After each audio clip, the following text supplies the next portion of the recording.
तो hello student, welcome back to another video of Namami free smart classes. तो आज की क्लास में हम पढ़ रहे हैं कक्षा 10वीं विषय गणित प्रश्नावली 2.2 के पहले का चौथा क्वेश्चन। ठीक है, तो पहला क्वेश्चन हमने अलग वीडियो में किया था क्योंकि उसके बारे में थोड़ा सा मैंने समझाया था, तो वो वीडियो बड़ी हो गई थी। दूसरा और तीसरा क्वेश्चन इसकी पिछली वाली वीडियो में मिल जाएगा। आज चौथा, पांचवा और छठवां, मतलब 6 क्वेश्चन है पहले के अंदर। ठीक है, तो आज चौथा, पांचवा और छठवां हम इसमें खत्म कर देंगे और पहला क्वेश्चन 2.2 का आज समाप्त कर देंगे। ठीक है, तो बिना देरी किए बढ़ते हैं अपनी वीडियो की तरफ। ठीक, तो देखो बबुआ, हमें क्या दिया है, 4u वर्ग धन 8u। करना क्या है, इसके शून्य निकालना है। दूसरी चीज इसमें क्या लिखा था, शून्यकों और गुणांकों के बीच संबंध की सत्यता की जांच करनी है। ठीक है, तो सबसे पहले निकालेंगे हम शून्य। तो शून्य निकालने के लिए मैंने पिछली वीडियो में आपको एक वर्णनखंड विधि बताई हुई थी। ठीक है, तो वो कब काम करती है, जब द्विघात बहुपद हो लेकिन 3 पदों का। ठीक है, तो उसमें वो काम करती है, लेकिन अब इसमें द्विघात बहुपद तो है लेकिन 2 पदों का है। ठीक है, तो इसमें हम क्या करेंगे, यहाँ से देखो, चलो इसको सॉल्व करते हैं। तो सबसे पहले हम लिख लेंगे अपना क्वेश्चन क्या है, 4u वर्ग धन 8u। ठीक है, तो अब करना क्या है, हमें सबसे पहले दो पद है मौत। ठीक है, तो दो पद जब होते हैं तो कॉमन निकाल दो, बात खत्म। सबसे इजी तो यही होते हैं। ठीक है, तो कॉमन निकाल दो। इसमें 4u है और वर्ग भी है इस पे, इसमें 8u है। ठीक है, तो देखो दोनों में कॉमन का मतलब होता है उभयनिष्ठ निकालना, जो दोनों में होते हैं। ठीक है, अब यहाँ 4 है, यहाँ 8 है, तो एक देखो, अब यहाँ 8 कॉमन निकालोगे तो ये बड़ा हो रहा, मतलब 8 जो है वो 4 से बड़ा होगा, इसमें भाग नहीं जाएगा। तो ऐसी संख्या बाहर निकाल लिए जिसका दोनों में आसानी से भाग चला जाए। ठीक है, तो देखो यहाँ से 4, यहाँ से 8, 4 हम बाहर निकाल सकते हैं क्योंकि इसका 4 का 4 में भी जाएगा और 8 में ही भाग जाएगा। इसी प्रकार u वर्ग और u में देखो। ठीक है, तो इसमें से हम u निकाल लेंगे। ठीक है, इसके बराबर में 0 लगाना मत भूलना, मैं भूल जाता हूँ। ठीक, देखो, तो 4u हमने कॉमन निकाल लिए। अब कॉमन निकालने के बाद क्या करते हैं, ब्रैकेट लगाते हैं और फिर जो भी कॉमन निकला उसका अंदर हम भाग दे देते हैं। 4 से 4, पहले 4u का 4u वर्ग में जाएगा, तो 4 से 4 कट जाएगा, u वर्ग का u में जब भाग दोगे तो एक u कट जाएगा, बचेगा मात्र एक u। कैसे, देखो यहाँ 4u वर्ग का हमने 4u में भाग दिए, 4 से 4 गए, u से एक u चला गया, तो बचेगा क्या अपने पास, मात्र u। ठीक है, धन, अब 4 का देंगे हम भाग 8 में। ठीक है, तो 4 दूनी 8, 2 बार जाएगा। ठीक है, और u का u में देंगे तो u कट जाएगा, बराबर क्या है, 0। ठीक है, अब हमारे पास क्या है, दो को मतलब एक ब्रैकेट में एक ब्रैकेट के बाहर है, तो यही इसके शून्य इन्हीं से हम निकालेंगे। कैसे, देखो, तो ये एक होगा अपना, या तो होगा थोड़ा क्या है, पानी गिर रहा है तो बोर्ड हल्का सा गीला हो रहा है, मतलब नमी के कारण, तो पेन चलने में थोड़ी सी कठिनाई हो रही है। चलो कोई दिक्कत नहीं। तो एक होगा अपना 4u बराबर 0, या तो होगा हमारे पास u धन 2 बराबर 0। समझे, तो इसके बराबर भी 0 कर दिया मैंने, इसके बराबर भी 0 कर दिया। ठीक है, अब देखो यहाँ से u निकालना है, u की वैल्यू, तो u बराबर 0 में 4 का भाग दोगे तो 0, या यहाँ से u निकालना है तो ये धन का 2 उस साइड जाएगा, काय का हो जाएगा, ऋण का 2। तो हमारे पास दो क्या आ गए, शून्य का आ गए। ठीक है, या तो u बराबर 0 या u बराबर ऋण के 2। तो ये हमारे पास जो आए हैं ये इसके क्या है, शून्यक है। तो यहाँ पर एक आंसर हमारा आ चुका है। तो यहाँ हम लिख सकते हैं कि u बराबर 0, क्या पूछ रहे थे, इनकी शून्य ज्ञात करना है। ठीक है, तो वही लिख सकते हो कि समीकरण 4u वर्ग धन 8u के दो शून्य क्रमशः u बराबर 0 और u बराबर ऋण के 2 हैं। ये हमारे पास दो शून्य निकल के आ गए। अब करना है इनके संबंध के सत्यता की जांच। ठीक है, तो संबंध की सत्यता की जांच करने के लिए सबसे पहले हम क्या करते हैं, जो ये समीकरण दिया है उसको लेते हैं। ठीक है, तो यहाँ लिखेंगे हम दिया है। ठीक है, इसके ऊपर चाहो आप यहाँ लिख सकते हो कि सत्यता की जांच, यहाँ पर लिख सकते हो सत्यता की जांच, अगर आपकी मर्जी हो तो, बाकी ना भी लिखो तो भी चल जाएगा। ठीक है, तो क्या दिया हमें, समीकरण 4u वर्ग धन 8u। ठीक है, इसको मान लेना है हमें क्या, बराबर 0 भी है। ठीक है, तो पहले एक काम करो, इसको द्विघात समीकरण जैसा बना दो। ठीक है, अब इस ए वाला है, बी वाला है, लेकिन सी वाला नहीं है, तो हम क्या करेंगे, अपने मन से इसमें ऐड कर देंगे। तो 4u वर्ग धन 8u, हमने धन का क्या लगा दिया अपने मन से 0, ताकि थोड़ा वो ए एक्स वर्ग धन बी एक्स धन सी बराबर 0 के हिसाब का बन जाए। इसके बराबर 0 कर दो, समीकरण 1 मान लो इसको। इससे कोई 0 लगाने से कोई फर्क तो पड़ा नहीं इसको। ठीक है, अब क्या करना है, हमें एक लाइन लिखनी है, वो मैं लिख रहा हूँ। क्या लिखनी है हमें, समीकरण 1 की तुलना ऐसे ही लिखनी है पूरी, है ना, द्विघात समीकरण। और ये क्या है कि लाइन लिखने से हुआ क्या, आपके नंबर अच्छे आने के चांस रहते हैं। ठीक है, समीकरण 1 की तुलना द्विघात समीकरण ए एक्स वर्ग धन बी एक्स धन सी बराबर 0 से करने पर, ये आपको इतना लिखना है। ठीक है, तो इसकी तुलना करेंगे तो ए बी सी के मान मिल जाएंगे। देखो यहाँ वर्ग वाला है, अब यहाँ ये मत सोचना यहाँ एक्स वर्ग है, यहाँ यू वर्ग है, तो द्विघात समीकरण। तो ये एक प्रदर्शित, मतलब कि रूप है उसका, कि इस रूप में होता है। मतलब एक वर्ग वाला होगा, एक एक की घात वाला होगा, और एक क्या होगा, सिर्फ संख्या होगी। ठीक है, वर्ग का हम वर्ग से तुलना करेंगे तो वर्ग वाला कट जाएगा, यहाँ बचेगा ए बराबर 4। तो हमारे पास ए की वैल्यू क्या आ गई, 4। ठीक है, एक्स वाला यू से तुलना करेंगे तो एक्स और यू हट जाएगा, बी बराबर कितना आ जाएगा, 8। तो सी वो संख्या होती है। ठीक है, तो सी, सीधी बात, जितना वहाँ है इतना, जैसे यहाँ सी लिखा, ठीक है, तो सी के बराबर या कोई भी संख्या वो पूरी लेते हैं हम, तो सी बराबर हमारा आ जाएगा 0। ठीक है, अब हमें क्या करना है, इसके बाद शून्यकों का योग और शून्यकों का गुणनफल निकालना है। ठीक है, तभी इसकी जांच होगी। तो अब यहाँ से हम लिखेंगे क्या, शून्यकों का योग। क्या लिख दिया बबू हमने, शून्यकों का योग। शून्यकों का योग क्या होता है, अल्फा धन बीटा बराबर क्या होता है, ऋण बी बटे ए। ठीक है, अब देखो शून्यकों का योग मतलब जो शून्य निकले थे इनका योग। ठीक है, तो एक अल्फा होता है, एक बीटा होता है। ठीक, तो अल्फा हमारे पास क्या है यहाँ पर, 0। ठीक है, धन लगा सो धन, और बीटा क्या है हमारे पास, ऋण का 2, सो ये ऋण का 2 बराबर अब है ऋण बी। तो इसमें ऋण पहले से लगा है, तो ऋण तो हम पहले से लगा लेंगे।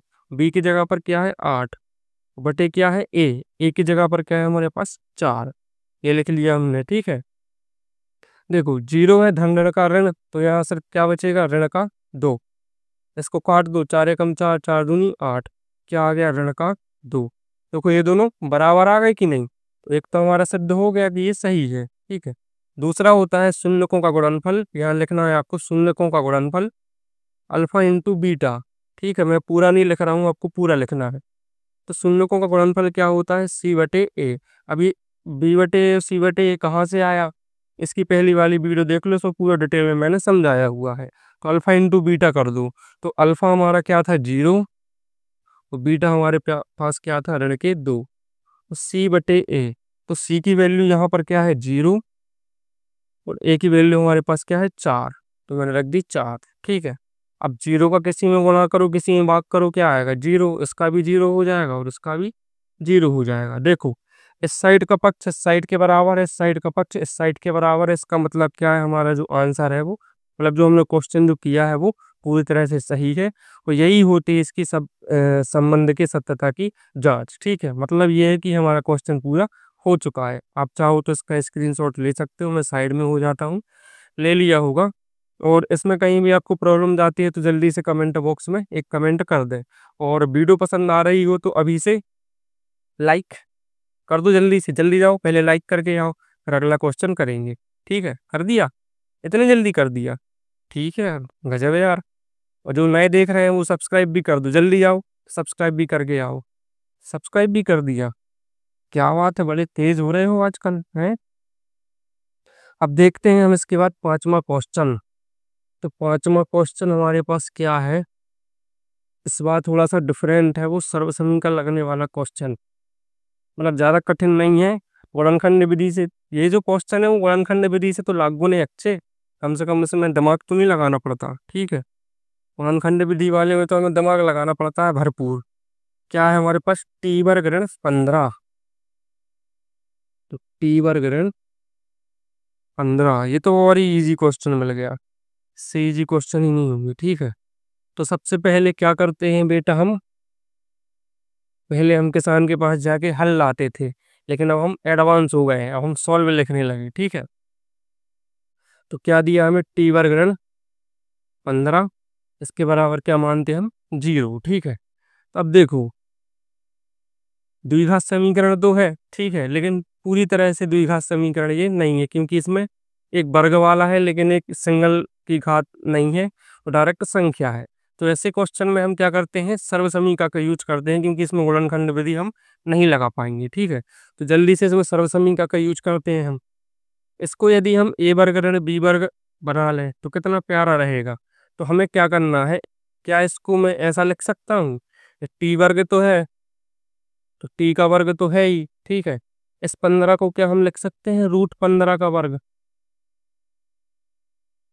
बबुआ, इसको हम ऐसा लिख सकते हैं, देखो आएगा वही, टी का वर्ग सो टी वर्ग, √15 का वर्ग सो 15 आ जाएगा।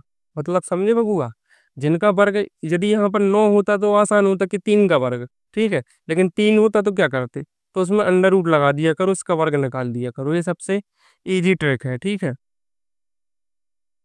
अब देखो, ये बन गई हमारी सर्वसमीका ए वर्ग ऋण बी वर्ग, ठीक है। तो यहाँ लिखेंगे हम, जो भी चीज करो वो लिख दिया करो जरूर, मैं हर चीज लिख के बताता हूँ, ठीक है। डायरेक्ट करवाने वाला सिस्टम नहीं है कि दूसरे टीचर ऐसे डायरेक्ट सवाल ये आंसर, ठीक है। सवाल तो करके आ गए, पेपर में नंबर नहीं मिले पूरे, क्यों नहीं मिले, क्योंकि आपने पूरा लिखा नहीं।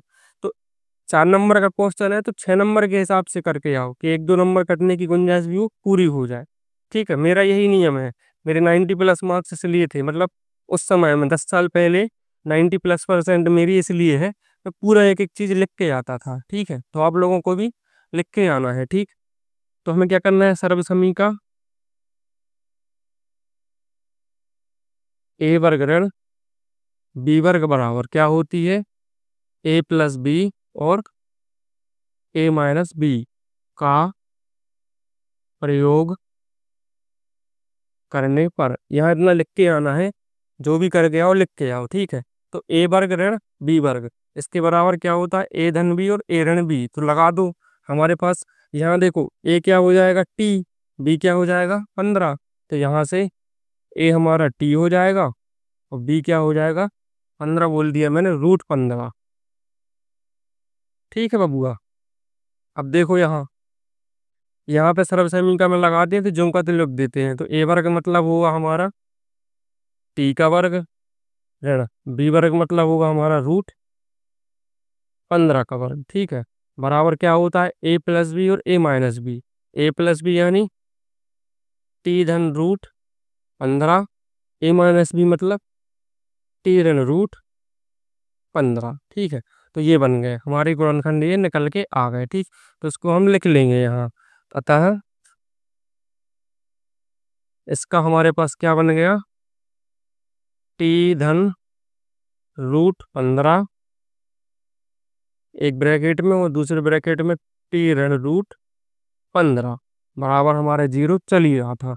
अब क्या करते हैं हम, या तो इसके बराबर 0 या इसके बराबर 0।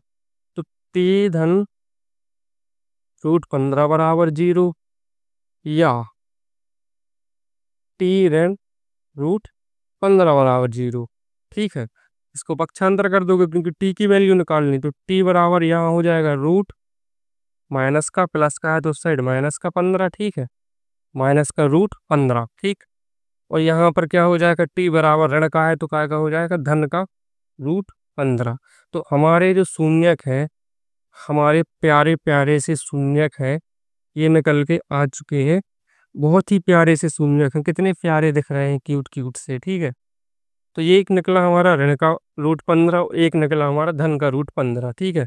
अब इसको मिटा के फिर से, मतलब इसके आगे का जो भी प्रोसेस है, पहले तो यहाँ पर एक आंसर लिखना है कि शून्यक निकल चुके हैं, ठीक है। अब ये नहीं लिख देना कि शून्यक निकल चुके हैं, लिखना है हमें कि समीकरण टी वर्ग ऋण 15 के शून्य क्रमशः टी बराबर ऋण √15 या √15 है, ठीक है। तो इतना स्क्रीनशॉट ले लो, फिर हम आगे बढ़ते हैं।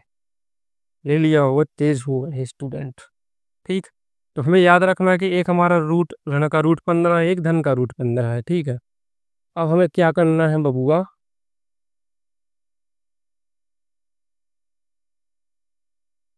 जो हमारा समीकरण था पहले, ठीक है, उसको लेना है और उसको मान लेना है हमें समीकरण एक। ठीक है। तो समीकरण एक मानने के पश्चात क्या करना है, अच्छा पहले इसको सही कर लो फिर एक मानेंगे, क्योंकि ये सही तरीके से नहीं है। तो देखो, द्विघात समीकरण के रूप में इसको बदल दो। तो टी वर्ग, टी वाला नहीं है तो उसको हम लिख सकते हैं 0 टी। ऋण क्या है अपना 15 बराबर 0। अब मान लो इसको समीकरण एक बन गया ना द्विघात समीकरण के रूप में, ए एक्स वर्ग धन बी एक्स धन सी बराबर 0। ठीक है। और हमें फिर वही लाइन लिखनी है कि समीकरण एक की तुलना द्विघात समीकरण ए एक्स वर्ग धन बी एक्स धन सी बराबर 0 से करने, और ये लाइन जरूर लिख के आना। ठीक है। इससे हमें ए बी सी की वैल्यू मिल जाएंगी। ठीक है। अब देखो यहाँ पर, तो ए, यहाँ पर देखो वर्ग वर्ग वाले की तुलना करते हैं तो वर्ग वर्ग वाला कट जाएगा, तो ए बराबर क्या आ जाएगा हमारे पास, कुछ नहीं है तो जो भूत प्रेत होते हैं एक। ठीक। एक आ जाएगा।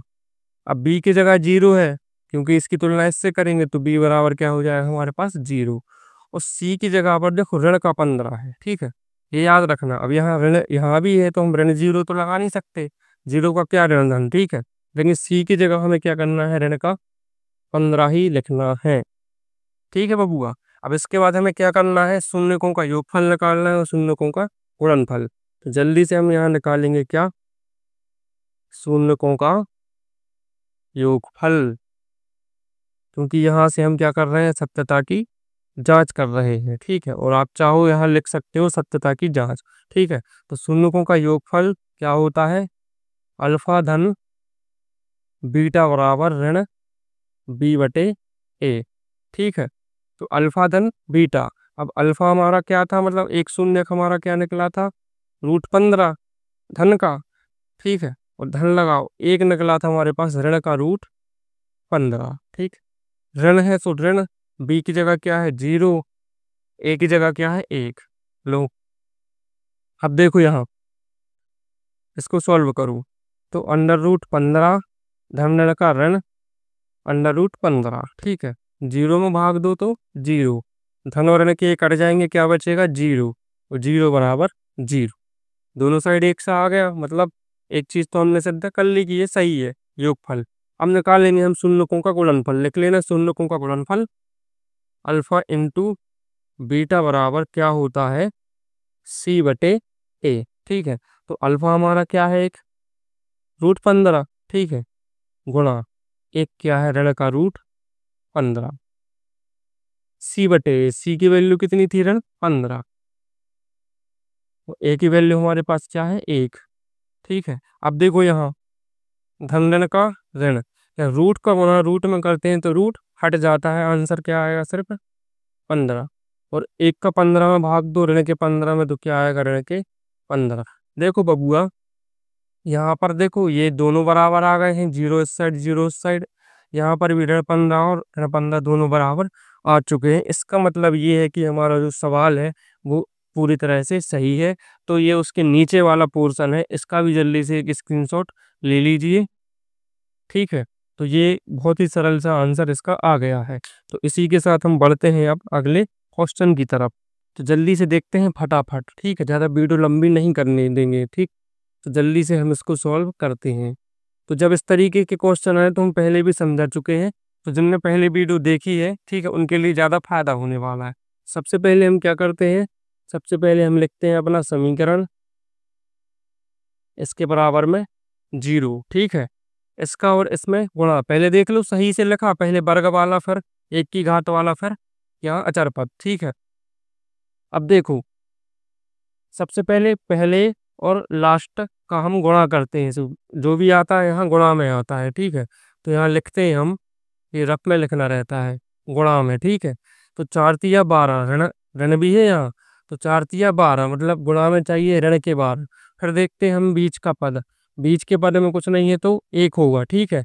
तो धन ऋण में चाहिए हमें एक, वो भी देखो ऋण का। तो हमें ऐसी दो संख्याएं ढूंढनी है जिनका गुणा करें तो ऋण का 12 आए और जिनको जोड़े या घटाएं तो ऋण का 1 आए। तो 4 तिया 12 और 4 में से 3 गए 1। तो हमें दो संख्या मिल चुकी है, 4 और 3। अब ये करना है कौन सी ऋण की रखना, कौन सी धन की।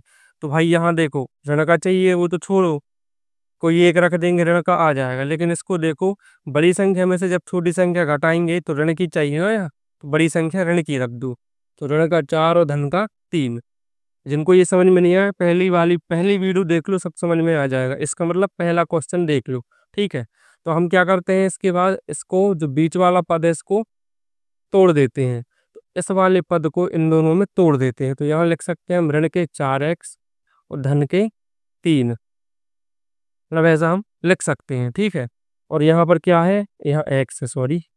और यहाँ पर क्या है, ऋण के 4। देखो मैंने पहले वाले को नहीं छेड़ा, लास्ट वाले को नहीं छेड़ा, बीच वाले को सिर्फ इन दोनों के फॉर्म में लिख दिया, क्योंकि 4x में से 3x घटाओगे बचेगा 1x, वो भी ऋण का। तो हमने कुछ नहीं, इस x को तोड़ दिया है इस रूप में, ठीक है, बराबर 0। इसके बाद हम दो दो की क्या बनाते हैं, जोड़ी, फिर निकालते हैं कॉमन। इन दोनों में से 3 और 4 में से तो कुछ नहीं निकलने वाला, x वर्ग और x में से क्या निकलेगा, सिर्फ x कॉमन। x कॉमन निकालो तो अंदर बचेगा 3x ऋण, यहाँ बचेगा 4 धन। इन दोनों में से कुछ कॉमन नहीं निकलता है तो एक कॉमन निकाल दो, ठीक है। चिन्ह का ध्यान रखते हुए, यहाँ ऋण चाहिए, यहाँ भी ऋण है, ठीक है। धन का एक निकाल दो, यहाँ धन होता तो हम ऋण का निकालते, क्योंकि ऋण का निकालेंगे इनके चिन्ह पलट जाएंगे। एक कॉमन निकाला तो अंदर ज्यों का त्यों, ठीक है। यदि ये दोनों ब्रैकेट एक से आते हैं, मतलब हमने ये जो प्रोसेस की है वो सही है। तो ये देखो, यहाँ भी ये है, यहाँ भी ये है, फिर से ये कॉमन ले लो तो आ जाएगा हमारा 3x ऋण 4, बचा क्या, यहाँ x बचा धन 1, x धन 1। मतलब या तो कॉमन ले लो, या जो दोनों में है वो एक बार लिख दो, जो बचता है उसको लिख दिया करो। अब या तो इसके बराबर 0 या तो इसके बराबर 0, ठीक है। तो होगा 3x ऋण 4 बराबर 0, या होगा x धन 1 बराबर 0, ठीक है। जल्दी से करो। तो 3x, ये अब ये सब चीजें पक्षांतर सब बनने लगा होगा, ये डिटेल में क्यों बताएं।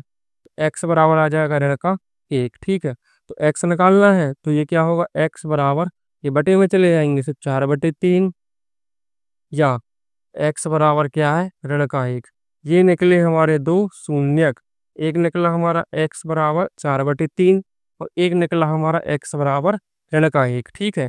तो जल्दी से फटाक से इसका एक स्क्रीनशॉट ले लो, ले लिया हुआ। अब इसके आगे हम आगे करेंगे, शून्य को बस लिख लो याद के लिए कि एक 4/3 है और एक ऋण 1 है, ठीक है। यहाँ जल्दी से आंसर लिख सकते हो कि समीकरण 3x वर्ग ऋण x ऋण 4 के शून्य क्रम से x बराबर 4/3 और x बराबर ऋण 1 है, ऐसा आप लिख सकते हो। अब क्या करना है, हमें इसके संबंध की सत्यता की जांच करनी है। तो सबसे पहले क्या करना है, समीकरण ज्यों का त्यों, समीकरण की तुलना, इसको एक मान लो। समीकरण 1 की तुलना द्विघात समीकरण ax वर्ग धन bx धन c बराबर 0 से करने पर, ये आपको लाइन लिखनी है, ठीक है। कर दो जल्दी, अब ये भी हम फटाफट करेंगे, क्योंकि लास्ट क्वेश्चन है, 5 क्वेश्चन कर लिए, सब समझ में आ गया होगा। तो यहाँ से a बराबर हमारा 3 आ जाएगा, b बराबर हमारा देखो x x कटे b बराबर ऋण 1 आ जाएगा, और c बराबर ऋण 4 आ जाएगा। जिनको समझ में नहीं आ रहा है, इसका पहला क्वेश्चन देख लो, सब कुछ समझ में आ जाएगा, ठीक है। अब इसके बाद हम क्या करते हैं, शून्यकों का योगफल निकालते हैं। तो यहाँ से निकालेंगे हम क्या, शून्यकों का योग, है ना।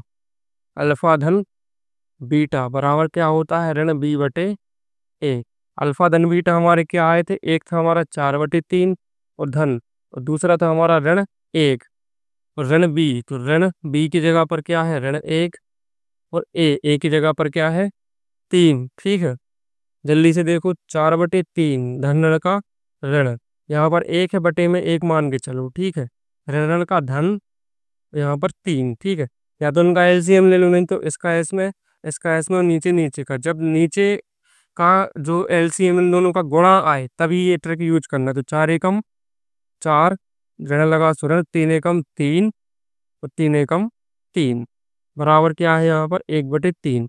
4 में से 3 गए 1/3, 3, इस साइड भी 1/3, मतलब एक चीज हमारी क्लियर है, सही आ गई है। अब फटाफट हम क्या करेंगे, शून्यकों का गुणनफल निकालेंगे। तो शून्यकों का गुणनफल लिख लेना, अल्फा इंटू बीटा बराबर, ठीक है, क्या होता है, C/A।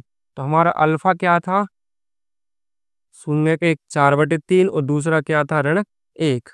सी की वैल्यू क्या है यहाँ पर, ऋण के 4, और ए की वैल्यू क्या है हमारी 3। 4 एकम 4, ऋण के 4 आ जाएंगे, और बटे क्या है यहाँ पर 3, और यहाँ पर भी क्या है, ऋण के 4/3। देखो ये बराबर आ गया, ये भी बराबर आ गया। इसका मतलब क्या है, जो भी हमने क्वेश्चन किया है वो बिल्कुल परफेक्ट है और सही है, यही इसकी जांच होती है। इसके नीचे आपको कुछ भी नहीं लिखना है बबूआ, ठीक है। और इसी क्वेश्चन के साथ पहले तो स्क्रीनशॉट ले लो जल्दी से, और इसी क्वेश्चन के साथ हमारा ये प्रश्नावली 2.2 का पहला क्वेश्चन कंप्लीट हो चुका है, क्योंकि पहले के अंदर 6 क्वेश्चन थे और 6 ही क्वेश्चन हमने कर लिए हैं। थोड़ा सा टाइम लग गया क्योंकि थोड़ी बड़े क्वेश्चन हैं और समझने वाले हैं, इस वजह से टाइम लग गया, लेकिन क्वेश्चन हमारे हो चुके हैं। तो जो दूसरा क्वेश्चन है इसको हम करेंगे अगली क्लास में, ठीक है। तो हम मिलते हैं अगली क्लास में, तब तक के लिए बाय।